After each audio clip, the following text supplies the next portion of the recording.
कहानी की शुरुआत होती है एक छोटे पैसेंजर प्लेन से जो अमेरिका की तरफ जा रहा था। उसी दौरान एक यात्री हैरान होकर फ्लाइट अटेंडेंट से पूछता है कि आखिर फ्लाइट का रूट अचानक क्यों बदल दिया गया। फ्लाइट अटेंडेंट उसे समझाती है कि असली रूट पर मौसम बहुत खराब है, इसलिए पायलट ने खुद फैसला लेकर रास्ता बदल दिया है और अब विमान अमेज़न के ऊपर से उड़ान भरेगा। चूंकि इस फ्लाइट में केवल 8 यात्री थे, इसलिए किसी ने इस बात को ज्यादा गंभीरता से नहीं लिया। लेकिन कुछ देर बाद अचानक पूरा विमान जोर जोर से हिलने लगता है। पायलट नोटिस करता है कि अचानक विमान का जीपीएस सिस्टम काम करना बंद कर चुका है, यहाँ तक कि कंट्रोल पैनल भी रिस्पॉन्ड नहीं कर रहा। पायलट तुरंत बेस स्टेशन से संपर्क करने की कोशिश करता है, लेकिन उसकी कोशिश भी नाकाम हो जाती है क्योंकि रेडियो कम्युनिकेशन सिस्टम भी बंद हो चुका था। लेकिन सबसे अजीब बात यह थी कि पायलट को जैसे पहले से अंदाजा था कि कुछ गलत होने वाला है। वो किसी तरह विमान को संभालते हुए अपने फोन से एक आखिरी वीडियो रिकॉर्ड करने लगता है। उस वीडियो में वो कहता है कि इस विमान में ऐसे बड़े बड़े राज्य छिपे हैं जिन्हें देखकर उसे पहले ही शक हो गया था कि कोई बड़ा हादसा हो सकता है।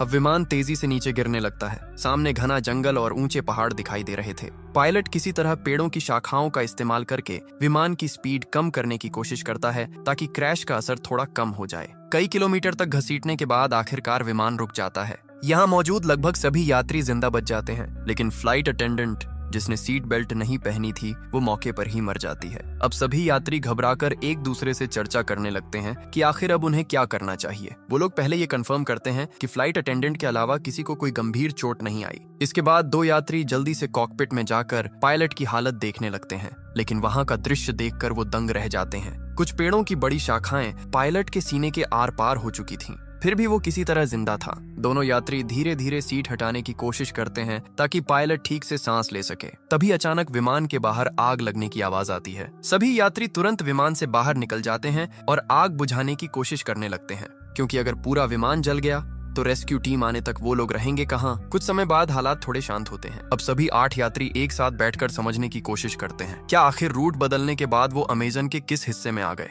किसी के फोन में कोई सिग्नल नहीं था, मतलब इस घने जंगल में सैटेलाइट फोन के बिना बाहर की दुनिया से संपर्क करना लगभग नामुमकिन था। ये जंगल सैकड़ों मील तक फैला हुआ था, यहाँ से पैदल निकलना भी असंभव जैसा था। सबसे बड़ी समस्या ये थी कि बाहर किसी को ये तक नहीं पता कि उनका विमान यहाँ क्रैश हुआ है, मतलब कोई उन्हें ढूंढने भी नहीं आएगा। तभी यात्रियों में से एक आदमी जिसका नाम जैक था सबका परिचय जानने की बात करता है। वो कहता है कि अगर सब एक दूसरे को समझेंगे तभी मिलकर सही फैसला ले पाएंगे कि आगे क्या करना है। जैक अपना परिचय देते हुए बताता है कि वो एक इंश्योरेंस इन्वेस्टिगेटर है। उसका काम लोगों को इंश्योरेंस फ्रॉड करने से रोकना है। वो अपना एक केस खत्म करके अमेरिका वापस लौट रहा था। इसके बाद दूसरा यात्री अपना नाम केविन बताता है। वो पेशे से एक डॉक्टर था। केविन बताता है कि कई साल डॉक्टर रहने के बाद उसने मेडिकल इक्विपमेंट का बिजनेस शुरू किया है और उसी काम से वो वापस अमेरिका जा रहा था। डॉक्टर केविन पायलट की हालत देखकर समझ जाता है कि उसकी वोकल कॉर्ड डैमेज हो चुकी है, इसलिए वो बोल नहीं पा रहा। लेकिन वही इकलौता इंसान था जो शायद उन्हें यहाँ से बाहर निकाल सकता था, इसलिए उसे हर हाल में बचाना जरूरी था।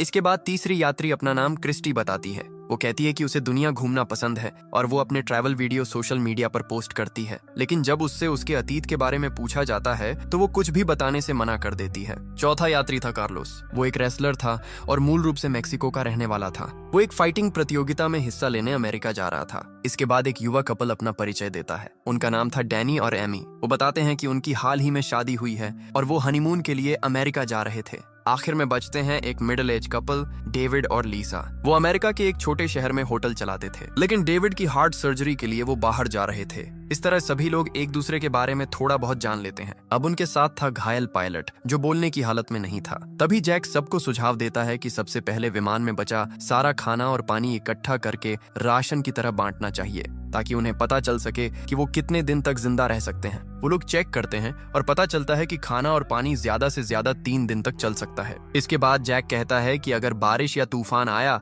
तो उन्हें विमान के अंदर शरण लेनी पड़ सकती है, इसलिए फ्लाइट अटेंडेंट की बॉडी को बाहर कहीं दूर रखना होगा ताकि विमान के अंदर जगह बनी रहे। सभी लोग मिलकर ये छोटे छोटे काम खत्म करते हैं। अब उनके सामने सबसे बड़ा सवाल था यहाँ से बाहर कैसे निकला जाए। अब जैक और बाकी सभी घायल पायलट के पास जाकर उससे पूछते हैं कि क्या विमान में कोई सैटेलाइट फोन मौजूद है जिससे वो बाहर मदद के लिए संपर्क कर सकें। साथ ही वो ये भी जानना चाहते थे कि आखिर विमान अपने असली रूट से हटकर इस जंगल में कैसे आ गया और बिना किसी खराब मौसम के अचानक क्रैश कैसे हो गया। पायलट कुछ बोलने की कोशिश करता है। ऐसा लग रहा था जैसे वो कोई बड़ा राज जानता हो, लेकिन बोल ना पाने की वजह से वो कुछ भी बता नहीं पाता। तभी जैक कहता है कि चूंकि केविन एक डॉक्टर है इसलिए उसे पायलट का इलाज करना चाहिए, लेकिन केविन तुरंत मना कर देता है। वो कहता है कि पायलट को बचाने के लिए सर्जरी करनी पड़ेगी और इस जंगल में उसके पास ना तो सही मेडिकल उपकरण है और ना ही दवाइयां। अगर वो अभी सर्जरी करेगा तो शायद पायलट और जल्दी मर जाएगा। इसलिए सभी फैसला करते हैं कि फिलहाल पायलट के ठीक होने का इंतजार करना ही बेहतर होगा। उधर लीसा विमान से खाना निकालकर सभी में थोड़ा थोड़ा बांट देती है। खाना खाने के बाद सभी लोग उम्मीद करने लगते हैं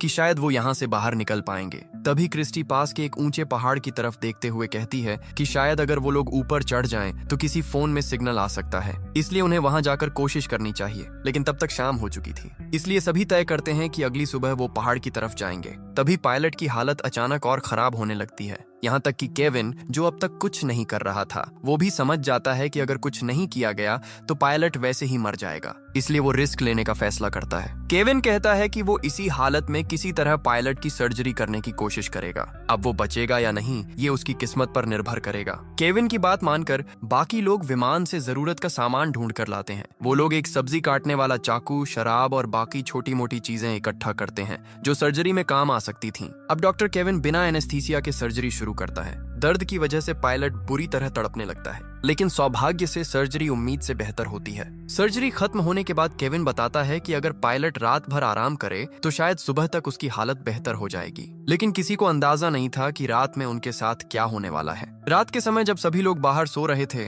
तभी एक नकाबपोश इंसान चुपके से घायल पायलट के पास आता है। वो उसके मुंह को दबाकर उसकी सांस रोक देता है और कुछ ही सेकंड में पायलट की मौत हो जाती है। अगली सुबह जब सभी उठते हैं तो पायलट की लाश देखकर हैरान रह जाते हैं, क्योंकि पिछली रात सर्जरी के बाद उसकी हालत काफी बेहतर हो चुकी थी और वो तो उन्हें कोई जरूरी बात बताने वाला था। डॉक्टर केविन उसकी जांच करके कहता है कि उसके शरीर में कोई इन्फेक्शन नहीं हुआ था, मतलब उसकी मौत सामान्य तरीके से नहीं हुई। अब सभी लोग चर्चा करने लगते हैं कि रात में किसी को पायलट की निगरानी करनी चाहिए थी, लेकिन अब बहुत देर हो चुकी थी। आखिरकार वो लोग सोचते हैं कि शायद उसकी मौत चोटों की वजह से हुई होगी, इसलिए वो पायलट की बॉडी को भी फ्लाइट अटेंडेंट की बॉडी के पास एक पेड़ के नीचे रख आते हैं, ताकि अगर कभी कोई रेस्क्यू टीम यहाँ पहुंचे तो दोनों की बॉडी उनके परिवार तक पहुंचाई जा सके। लेकिन किसी का ध्यान नहीं जाता कि पायलट की जेब से उसका फोन नीचे गिर चुका था और डैनी चुपचाप वो फोन उठा लेता है। जब एमी उससे इसके बारे में पूछती है तो डैनी उसे किसी को कुछ न बताने के लिए कहता है, क्योंकि अब उसे किसी पर भरोसा नहीं रहा था। इसके बाद डैनी अकेले पायलट की बॉडी के पास जाता है और उसका एक उंगली काट लेता है ताकि फिंगरप्रिंट से फोन अनलॉक किया जा सके। उधर मिडिल एज कपल डेविड और लीसा आपस में बात कर रहे होते हैं। लीसा अपने पति से कहती है कि उसे नहीं लगता पायलट की मौत सामान्य थी। वो पहले एक अस्पताल में नर्स रह चुकी थी और उसने एक बार एक मरीज को दम घुटने से मरते देखा था। लीसा बताती है कि पायलट का चेहरा भी उसी मरीज की तरह काला पड़ गया था, मतलब किसी ने जानबूझकर उसकी सांस रोकी थी। लेकिन उसने ये बात बाकी लोगों को नहीं बताई, क्योंकि साफ था कि उन 8 लोगों में से ही कोई एक कातिल था। डेविड हैरान होकर पूछता है कि आखिर कोई यात्री पायलट को क्यों मारेगा, लेकिन लीसा कहती है कि अब उन्हें ये पता लगाना होगा और अब से उन्हें बहुत सावधान रहना होगा। उन्हें खुद के अलावा किसी पर भरोसा नहीं करना चाहिए। इसी दौरान लीसा को अचानक महसूस होता है कि कोई उनकी बातें सुन रहा है, इसलिए वो तुरंत बात करना बंद कर देती है। उधर ट्रैवलर क्रिस्टी एमी के पास आकर कहती है कि उसे पता है कि डैनी और एमी असल में हनीमून पर नहीं जा रहे। अब एमी सच बता देती है। वो कहती है कि वो एक अमीर बिजनेसमैन की बेटी है और डैनी उसके घर का ड्राइवर था, लेकिन दोनों एक दूसरे से प्यार करने लगे और जब उन्हें लगा कि उनका परिवार इस रिश्ते को कभी स्वीकार नहीं करेगा तब दोनों घर छोड़कर अमेरिका भाग रहे थे। क्रिस्टी समझ जाती है कि उन्होंने बाकी लोगों से झूठ बोला था ताकि कोई उन्हें शक की नजर से न देखे। उधर कार्लोस सबको एक अच्छी खबर देता है। उसे विमान के मलबे में एक जीपीएस डिवाइस मिली थी। वो कहता है कि अगर वो इस डिवाइस को पास के पहाड़ की चोटी तक ले जाकर एक्टिवेट कर दे तो शायद मदद मिल सकती है। उसका सिग्नल बहुत दूर तक जाएगा। साथ ही कार्लोस कहता है कि डिवाइस जितनी खराब हुई है वो उसे अगले दिन तक ठीक कर देगा। ये सुनकर सभी थोड़ी राहत की सांस लेते हैं, क्योंकि आखिरकार उन्हें बाहर निकलने की एक उम्मीद दिखाई देने लगी थी। कार्लोस बताता है कि उसके पिता पहले इलेक्ट्रिशियन थे और उसने उन्हीं से ये सब काम सीखा था, लेकिन वो खुद एक फाइटर बनना चाहता था, इसलिए उसने अपने पिता का काम छोड़ दिया। तभी जैक कहता है कि ठीक है, आज कार्लोस जीपीएस डिवाइस ठीक करेगा और कल सुबह सभी पहाड़ पर चढ़कर उसे एक्टिवेट करेंगे। लेकिन तभी लीसा एक बुरी खबर देती है। वो बताती है कि उनका खाना चोरी हो गया है। हालांकि उन्हें यहाँ फंसे सिर्फ एक दिन हुआ था। जो खाना 3 दिन तक चलना था वो लगभग खत्म हो चुका था। अब जैक और क्रिस्टी तुरंत विमान के अंदर जाकर जांच करने लगते हैं कि आखिर खाना किसने चुराया। उन्हें समझ आ जाता है कि किसी ने जानबूझकर राशन खत्म किया है। इसी दौरान जैक नोटिस करता है कि क्रिस्टी बहुत प्रोफेशनल तरीके से जांच कर रही है। तब वो कहता है कि वो कोई साधारण ट्रैवलर नहीं हो सकती, क्योंकि आम इंसान इस तरह जांच नहीं करता। तब आखिरकार क्रिस्टी सच बताती है। वो असल में एक रिपोर्टर थी जो अलग अलग देशों में जाकर गैंग्स और अपराधियों का पर्दाफाश करती थी। इसीलिए उसने अपने बारे में झूठ बोला था, ताकि अगर यात्रियों में कोई अपराधी हो तो वो उस पर हमला ना करे। मतलब वहां मौजूद हर इंसान अपने अतीत के बारे में कुछ न कुछ छिपा रहा था। अब क्योंकि उनके पास खाने और पानी की कमी हो चुकी थी, इसलिए कार्लोस को जीपीएस डिवाइस ठीक करने के लिए छोड़कर बाकी सभी लोग जंगल में खाने और पानी की तलाश में निकल पड़ते हैं। चलते चलते उन्हें रास्ते में नीले रंग के कुछ मशरूम दिखाई देते हैं। क्रिस्टी अपने रिपोर्टिंग अनुभव से तुरंत समझ जाती है कि ये जहरीले मशरूम हैं और इन्हें खाने से कुछ घंटों में इंसान की मौत हो सकती है। वो सभी को चेतावनी देती है कि कोई भी गलती से इन्हें हाथ न लगाए। साथ ही वो ये भी बताती है कि ऐसे मशरूम आमतौर पर गीली जगहों पर उगते हैं, मतलब आसपास कहीं पानी का बड़ा स्रोत जरूर होगा। थोड़ा आगे बढ़ने पर उन्हें सच में एक तालाब मिल जाता है, लेकिन वहाँ का पानी साफ नहीं था, इसलिए उसे पीने लायक बनाने का तरीका ढूंढना जरूरी था। तभी अचानक पीछे से गोली चलने की आवाज आती है। सभी लोग डरकर पीछे दौड़ते हैं। वहां पहुंचकर वो देखते हैं कि डेविड ने अपनी बंदूक से एक बंदर का शिकार किया है, ताकि वो लोग उसे खाकर अपना पेट भर सकें। असल में डेविड और लीसा के पास एक बंदूक थी जिसके बारे में उन्होंने किसी को नहीं बताया था। लीसा कहती है कि वो लोग किसी को डराना नहीं चाहते थे, इसलिए उन्होंने ये बात छुपाई। अब डेविड के शिकार किए हुए बंदर को पकाकर सभी लोग रात का खाना खाते हैं। उधर क्रिस्टी और जैक मिलकर तालाब के पानी को साफ करने का तरीका भी निकाल लेते हैं। इस तरह कम से कम आज के लिए खाने और पानी की समस्या खत्म हो जाती है। लेकिन एमी बंदर का मांस नहीं खा पाती, इसलिए उसका हिस्सा खराब ना हो इसके लिए डेविड खुद उसका खाना भी खा लेता है। खाना खत्म होने के बाद जैक सभी से पूछता है कि क्या किसी और के पास भी डेविड और लीसा की तरह कोई खतरनाक चीज छुपी हुई है, क्योंकि अब हर किसी को सब कुछ जानने का हक था। तब कार्लोस अपना बैग खोलकर दिखाता है। उसके पास सिर्फ उसका फाइटिंग मास्क था जो उसकी फाइटर पहचान को रिप्रेजेंट करता था। साथ ही वो कहता है कि कल वो लोग जीपीएस डिवाइस के जरिए मदद के लिए सिग्नल भेज देंगे, इसलिए फिलहाल उन्हें एक दूसरे से डरने की जरूरत नहीं है। लेकिन उसी रात जब सभी लोग सो रहे थे, अचानक डेविड की तबीयत खराब होने लगती है और दूर अंधेरे में कोई इंसान छिपकर ये सब देख रहा था। अब वही रहस्यमयी इंसान अपना सैटेलाइट फोन निकालता है और किसी लड़की को कॉल करता है। वो कहता है कि उनका प्लान अब तक पूरी तरह सफल रहा है और वो इसे और तेजी से आगे बढ़ाएगा। मतलब उन यात्रियों में से किसी एक के पास सैटेलाइट फोन मौजूद था, लेकिन उसने जानबूझकर उसे सबसे छुपा रखा था और शायद वही शुरू से ये सब कर रहा था। लेकिन क्यों, ये अभी भी एक बड़ा रहस्य था। अगली सुबह सभी लोग लीसा के रोने की आवाज सुनकर जागते हैं, क्योंकि रात में डेविड की मौत हो चुकी थी। डॉक्टर केविन उसकी जांच करके बताता है कि उसके मुंह से झाग निकल रहा है, मतलब उसे फूड पॉइजनिंग हुई थी और शायद उसे वही जहरीले मशरूम खिलाए गए थे जो उन्होंने पिछले दिन जंगल में देखे थे। ये सुनते ही लीसा गुस्से में आ जाती है। वो सभी पर चिल्लाने लगती है कि उनमें से कोई एक इंसान सबको एक एक करके मार रहा है, लेकिन अब तक किसी को ये समझ नहीं आ रहा था कि आखिर कोई ऐसा क्यों करेगा। इन 8 लोगों में से तो कोई भी एक दूसरे को पहले से जानता तक नहीं था। तब लीसा सभी को बताती है कि पायलट की मौत भी सामान्य नहीं थी। उसे उसी समय समझ आ गया था कि किसी ने जानबूझकर उसका दम घोंटा था, लेकिन उसने उस वक्त कुछ नहीं कहा ताकि सभी लोग आपस में लड़ने न लगे। अब लीसा को याद आता है कि उसने ये सारी बातें डेविड को बताई थीं और उसी दौरान उसे महसूस हुआ था कि कोई उनकी बातें सुन रहा था। मतलब जिसने उनकी बातें सुनी उसी ने बाद में डेविड को निशाना बनाया, क्योंकि डेविड सच के करीब पहुंच चुका था। अब सभी को समझ आने लगता है कि जब उन्होंने जंगल में जहरीले मशरूम देखे थे, तब किसी ने चुपके से कुछ मशरूम उठा लिए थे और रात में उन्हें डेविड के खाने में मिला दिया। सबसे डरावनी बात ये थी कि डेविड ने एमी का खाना भी खाया था, मतलब शायद असली निशाना एमी थी। अब वहां मौजूद हर इंसान डर जाता है, क्योंकि अगर उनमें से कोई एक कातिल है तो हर किसी की जान खतरे में थी। ऊपर से विमान का अचानक क्रैश होना, फिर एक एक करके लोगों का मरना, ये सब साफ इशारा कर रहा था कि ये कोई हादसा नहीं बल्कि पहले से बनाई गई योजना थी। अब सभी लोग अलग अलग रहने लगते हैं, क्योंकि कोई भी किसी पर भरोसा नहीं कर पा रहा था। उधर डैनी एमी को पायलट का फोन दिखाता है जिसे उसने पहले छुपा लिया था। उस फोन में पायलट की आखिरी वीडियो रिकॉर्डिंग मौजूद थी। वीडियो में पायलट खुद कह रहा था कि विमान में कोई बहुत बड़ा राज छुपा हुआ है और विमान को जानबूझकर क्रैश करवाया गया है। डैनी और एमी वो वीडियो बाकी सभी को भी दिखा देते हैं। अब सभी पूरी तरह यकीन कर लेते हैं कि यहाँ सच में कोई बड़ा खेल चल रहा है। और पिछले दोनों लोगों की मौत महज हादसा नहीं थी। इसी दौरान कार्लोस बताता है कि उसने आखिरकार जीपीएस डिवाइस ठीक कर ली है। अब उन्हें सिर्फ पहाड़ की चोटी तक पहुंचकर उसे एक्टिवेट करना था। लेकिन अब कोई किसी पर भरोसा नहीं कर रहा था, क्योंकि अगर असली कातिल उनके बीच मौजूद था तो वो कभी नहीं चाहेगा कि मदद पहुंचे। अगर जीपीएस चालू हो गया तो सभी लोग यहाँ से बच निकलेंगे। अब सभी चर्चा करने लगते हैं कि पहाड़ पर कौन जाएगा और कौन नीचे कैंप की सुरक्षा करेगा। आखिरकार जैक कहता है कि वो नीचे रहकर कैंप संभालेगा, जबकि कार्लोस, डॉक्टर केविन और क्रिस्टी पहाड़ पर जाकर जीपीएस डिवाइस इंस्टॉल करेंगे। तीनों लोग अब डिवाइस लेकर पहाड़ की तरफ बढ़ने लगते हैं। उनका प्लान साफ था, अगर उनमें से कोई एक कातिल निकला तो बाकी दो लोग मिलकर उसे संभाल लेंगे। उधर चढ़ाई के दौरान कार्लोस च्यूइंग गम चबाने लगता है। तभी क्रिस्टी उसके गम के रैपर को देखकर समझ जाती है कि ये उसी खाने का हिस्सा था जो पहले चोरी हुआ था, मतलब खाना कार्लोस ने चुराया था।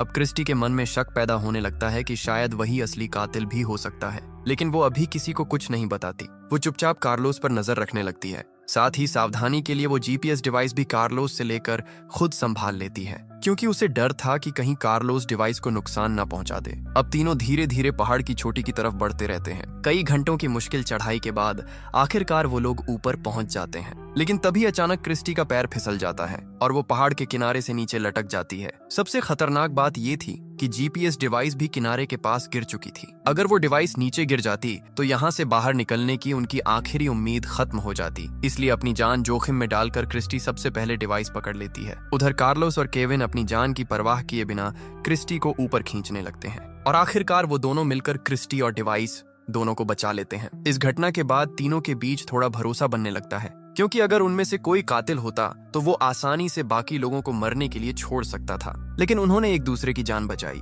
अब आखिरकार कार्लोस जीपीएस डिवाइस इंस्टॉल करना शुरू करता है। उधर डॉक्टर केविन अपने फोन में सिग्नल चेक करता है, लेकिन अब भी कोई नेटवर्क नहीं था। मतलब अब उनकी आखिरी उम्मीद सिर्फ यही जीपीएस डिवाइस थी। कुछ देर बाद कार्लोस खुश होकर बताता है कि डिवाइस आखिरकार एक्टिवेट हो चुकी है और कुछ घंटों में उसका सिग्नल दूर तक पहुंच जाएगा। अब सूरज डूबने लगा था, इसलिए तीनों वापस कैंप की तरफ लौटने लगते हैं। उधर नीचे कैंप में मौजूद बाकी लोग अब एक दूसरे पर बिल्कुल भरोसा नहीं कर पा रहे थे। लीसा अपनी बंदूक लेकर जैक को दूर रहने के लिए कहती है, क्योंकि अपने पति की मौत के बाद अब उसे हर इंसान पर शक होने लगा था। उधर डैनी भी एमी पर गुस्सा करने लगता है। वो एमी से कहता है कि अब से वो किसी और से बात नहीं करेगी और हर चीज वही संभालेगा। लेकिन अब एमी खुद डैनी पर शक करने लगी थी। उसे लगने लगा कि शायद उसने अपने ड्राइवर के साथ भागकर बहुत बड़ी गलती कर दी, क्योंकि वो डैनी के अतीत के बारे में कुछ भी नहीं जानती थी। वो सिर्फ प्यार में अंधी होकर उसके साथ भाग आई थी और अब इस जंगल में एक एक करके लोग मर रहे थे। एमी की बातें सुनकर डैनी गुस्से में चिल्लाने लगता है। वो कहता है कि अगर वो ना होता तो एमी अब तक मर चुकी होती। डैनी का ये रूप देखकर एमी डर जाती है, क्योंकि उसने पहले कभी उसे इतना गुस्से में नहीं देखा था। अब उसे अपने फैसले पर पछतावा होने लगता है। इसी बीच नीचे मौजूद चारों लोग एक दूसरे को शक की नजर से देखते रहते हैं। कुछ देर बाद पहाड़ से लौटकर कार्लोस, केविन और क्रिस्टी वापस कैंप पहुंचते हैं। वो बताते हैं कि जीपीएस डिवाइस सही तरीके से एक्टिवेट हो चुकी है और अगर किस्मत अच्छी रही तो अगले दिन तक कोई न कोई रेस्क्यू टीम वहां पहुंच जाएगी। अब बचे हुए सातों लोग अजीब खामोशी में रात का खाना खाते हैं। हर कोई बस यही सोच रहा था कि किसी तरह उन्हें सिर्फ अगली सुबह तक जिंदा रहना है। रात होते ही सभी सो जाते हैं, लेकिन कार्लोस अकेले अपनी फाइटिंग प्रैक्टिस शुरू कर देता है। वो अपनी प्रतियोगिता के लिए तैयारी पूरी करना चाहता था। कार्लोस अपने सपनों को लेकर इतना जुनूनी था कि इस भयानक हालत में भी उसका ध्यान सिर्फ प्रैक्टिस पर था। इसी वजह से उसने पहले खाना भी चुराया था ताकि उसकी डाइट खराब ना हो। लेकिन तभी अचानक कार्लोस देखता है कि सामने अंधेरे में कोई काले कपड़ों में खड़ा है और सबसे डरावनी बात यह थी कि उस इंसान ने कार्लोस का फाइटिंग मास्क पहन रखा था। कुछ समझ पाता उससे पहले ही वो रहस्यमय इंसान कार्लोस पर चाकू से हमला कर देता है और कुछ ही सेकंड में कार्लोस की हत्या हो जाती है। अगली सुबह जब सभी उठते हैं तो कार्लोस कहीं दिखाई नहीं देता। तब जैक कहता है कि उन्हें अलग अलग होकर उसे ढूंढना चाहिए, लेकिन डॉक्टर केविन याद दिलाता है कि अगर जीपीएस डिवाइस काम कर रही है तो अब तक रेस्क्यू टीम आ जानी चाहिए थी। उन्हें नहीं पता था कि रात में किसी ने चुपके से जीपीएस डिवाइस की वायर काट दी थी, मतलब कोई सिग्नल बाहर जा ही नहीं रहा था। इस सच्चाई से अनजान बाकी लोग जंगल में कार्लोस को ढूंढने निकल पड़ते हैं, लेकिन काफी देर तक खोजने के बाद भी कार्लोस कहीं नहीं मिलता। तब केविन कहता है कि उन्हें दोबारा पहाड़ पर जाकर जीपीएस डिवाइस चेक करनी चाहिए। क्रिस्टी भी उसके साथ जाने को तैयार हो जाती है, क्योंकि अब किसी को अकेले भेजना बहुत खतरनाक था। दोनों पहाड़ की तरफ बढ़ने लगते हैं। रास्ते में अचानक उन्हें आसमान में बहुत सारे पक्षी एक जगह मंडराते दिखाई देते हैं। ये देखकर दोनों समझ जाते हैं कि वहाँ जरूर कुछ हुआ है। इसलिए वो पहाड़ की तरफ जाने के बजाय उसी दिशा में बढ़ने लगते हैं और वहां पहुंचकर उनका दिल दहल जाता है, क्योंकि वहां कार्लोस की लाश पड़ी थी। किसी ने पिछली रात उसकी हत्या करके उसकी बॉडी वहां फेंक दी थी।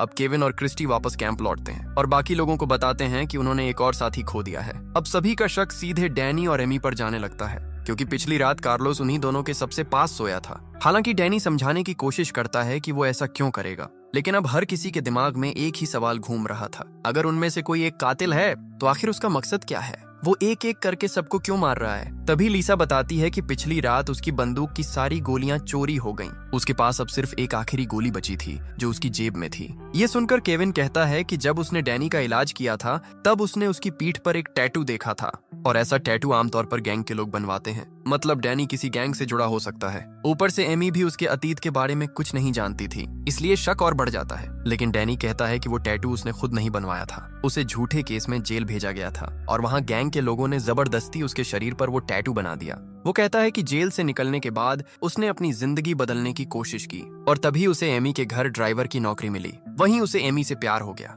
डैनी साफ कहता है कि वो अपराधी नहीं है और वो ये सब नहीं कर रहा। साथ ही वो एमी को ये भी बताता है कि शुरुआत में वो उसके पैसों की तरफ आकर्षित हुआ था, लेकिन बाद में उसे सच में एमी से प्यार हो गया और अब वो उसे बचाने के लिए कुछ भी कर सकता है। इसी दौरान शाम हो जाती है और अचानक जंगल में तेज तूफान और भारी बारिश शुरू हो जाती है। सभी लोग भागकर वापस विमान के अंदर आ जाते हैं, लेकिन तभी उन्हें आखिरकार वो चीज दिखाई देती है जिसकी वजह से शायद ये सब हो रहा था। बारिश के कारण विमान की छत का एक हिस्सा टूट जाता है और वहां से कई बड़े बैग नीचे गिरते हैं। जब जैक छत हटाकर ठीक से देखता है तो सभी दंग रह जाते हैं, क्योंकि उन बैग्स के अंदर सफेद रंग के कई पैकेट भरे हुए थे। सभी तुरंत समझ जाते हैं कि ये ड्रग्स हैं और उनकी कीमत करोड़ों में होगी। अब धीरे धीरे सारी बातें साफ होने लगती हैं। एयरलाइन असल में सामान्य यात्रियों की आड़ में ड्रग्स की तस्करी कर रही थी। शायद इसी वजह से उनकी फ्लाइट टिकट बाकी फ्लाइट से इतनी सस्ती थी। अब डैनी, जिसने पहले गैंग के साथ काम किया था, वो तुरंत पहचान जाता है कि ये बहुत बड़ा ड्रग ऑपरेशन है। उसे समझ आ जाता है कि शायद एयरलाइन का राज किसी तरह लीक हो गया था और इसलिए विमान को जानबूझकर इस जंगल में क्रैश करवाया गया। अब सभी ये समझ जाते हैं कि उनके बीच मौजूद कातिल शायद इन ड्रग्स पर कब्जा करना चाहता था, लेकिन फिर भी कई सवाल बाकी थे। अगर मकसद सिर्फ ड्रग्स हासिल करना था तो फिर बाकी लोगों को मारने की क्या जरूरत थी? इसी बीच अचानक एमी डरकर विमान से बाहर भाग जाती है। उसे लगता है कि जिसने भी ये सब किया है वो अब उन्हें भी मार देगा। तब डैनी तुरंत उसके पीछे भागता है। उधर केविन कहता है कि किसी को अकेले बाहर नहीं जाना चाहिए। इसके बाद लिसा भी बंदूक लेकर एमी को ढूंढने बाहर निकलती है। बाहर तेज बारिश और तूफान की वजह से कुछ भी साफ सुनाई नहीं दे रहा था। लिसा जंगल में एमी को ढूंढ रही होती है, तभी पीछे से वही रहस्यमयी कातिल उस पर हमला कर देता है। वो चाकू से लिसा पर कई वार करता है। मरने से पहले लिसा उसकी नकाब हटाने की कोशिश करती है ताकि उसका चेहरा देख सके, लेकिन वो सफल नहीं हो पाती और कुछ ही पलों में लिसा की भी मौत हो जाती है। अगली सुबह जब बाकी लोग लिसा की लाश देखते हैं तो सभी पूरी तरह टूट जाते हैं। उन्होंने लाख कोशिश की, लेकिन कातिल बार बार किसी न किसी को मार रहा था। अब वहां मौजूद हर इंसान दूसरे पर शक करने लगता है, लेकिन किसी के पास कोई पक्का सबूत नहीं था। तभी अचानक क्रिस्टी अपनी बंदूक जैक की तरफ तान देती है। वो कहती है कि उसे जैक के सामान से लिसा की बंदूक की चोरी हुई गोलियां मिली हैं, मतलब जैक ही असली कातिल हो सकता है। लेकिन क्रिस्टी के पास सिर्फ यही सबूत नहीं था, उसे जैक के बैग से एक सैटेलाइट फोन भी मिला था। अब क्रिस्टी पूरी तरह यकीन कर चुकी थी कि जैक ही ये सब कर रहा है। हालांकि जैक खुद को बेगुनाह बताता है। वो कहता है कि हाँ, उसने लिसा की बंदूक से गोलियां निकाली थीं, लेकिन उसने ऐसा इसलिए किया क्योंकि उसे लगा था कि लिसा ही कातिल है। वो सिर्फ बाकी लोगों की सुरक्षा चाहता था, लेकिन सैटेलाइट फोन उसका नहीं था।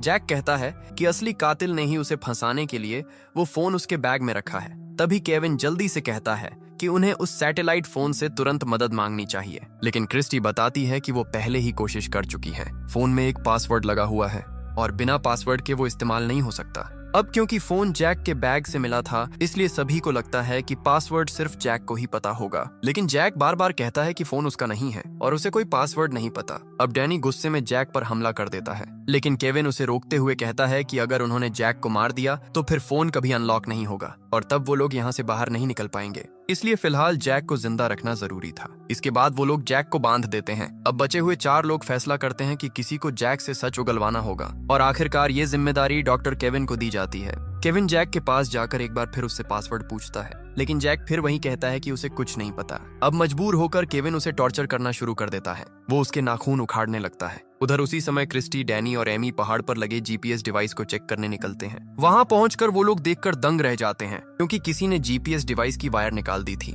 मतलब इतने समय से कोई सिग्नल बाहर जा ही नहीं रहा था। अब क्रिस्टी जल्दी से वायर वापस जोड़ती है और आखिरकार जीपीएस डिवाइस दोबारा चालू हो जाती है। अब उनकी लोकेशन अमेरिका तक पहुंच जाती है, जहां लोग कई दिनों से उस लापता विमान को खोजने की कोशिश कर रहे थे। लेकिन समस्या ये थी कि लोकेशन अमेजन जंगल के उस हिस्से में थी जो अमेरिका की सीमा के बाहर आता था। ऊपर से एयरलाइन भी अमेरिकी रजिस्टर्ड नहीं थी, इसलिए अमेरिकी सेना वहां सीधे नहीं जा सकती थी। इसी दौरान एक सरकारी इन्वेस्टिगेटर जिसका नाम क्लेयर था, एयरलाइन के ऑफिस पहुंचती है। वो कंपनी के खिलाफ जांच शुरू करने का आदेश देती है, क्योंकि उनका एक विमान कई दिनों से गायब था और कंपनी ने इस बारे में किसी को कोई जानकारी नहीं दी थी। लेकिन एयरलाइन की मैनेजर कोरा मुस्कुराते हुए कहती है कि वो आराम से जांच कर सकती है, क्योंकि विमान अमेरिका के बाहर क्रैश हुआ है और वहां सिर्फ मैक्सिकन आर्मी ही जा सकती है। इसी दौरान एक बड़ा खुलासा होता है। वो इन्वेस्टिगेटर क्लेयर असल में जैक की पत्नी थी और जैक एयरलाइन के खिलाफ एक गुप्त मिशन पर गया था। वो इस पूरी ड्रग तस्करी की जांच कर रहा था, इसीलिए क्लेयर अब उसे ढूंढने की कोशिश कर रही थी। इस खुलासे के बाद एक बात साफ हो जाती है, जैक असली कातिल नहीं हो सकता,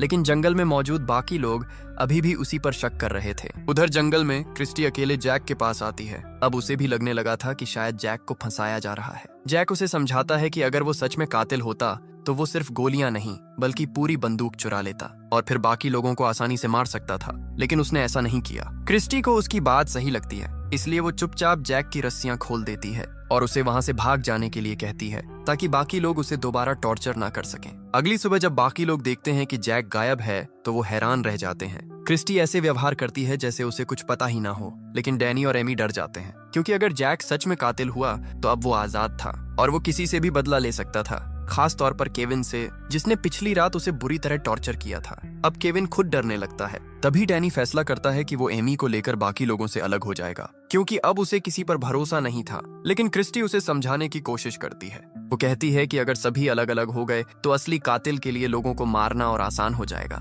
लेकिन डैनी कहता है कि इतने दिनों तक साथ रहने के बावजूद उनके कई साथी मर चुके हैं, इसलिए अब अलग होना ही बेहतर है। उधर जैक भी कैंप से दूर जाकर अकेले रहने के लिए कोई सुरक्षित जगह ढूंढने लगता है, क्योंकि अब सिर्फ क्रिस्टी को छोड़कर बाकी सभी उसे कातिल मान रहे थे। इसी बीच डैनी एमी को भरोसा दिलाता है कि वो उसे कुछ नहीं होने देगा। वो कहते हैं कि अब जीपीएस डिवाइस चालू हो चुकी है और जल्द ही रेस्क्यू टीम वहां पहुंच जाएगी। और सच में ऐसा ही होता है।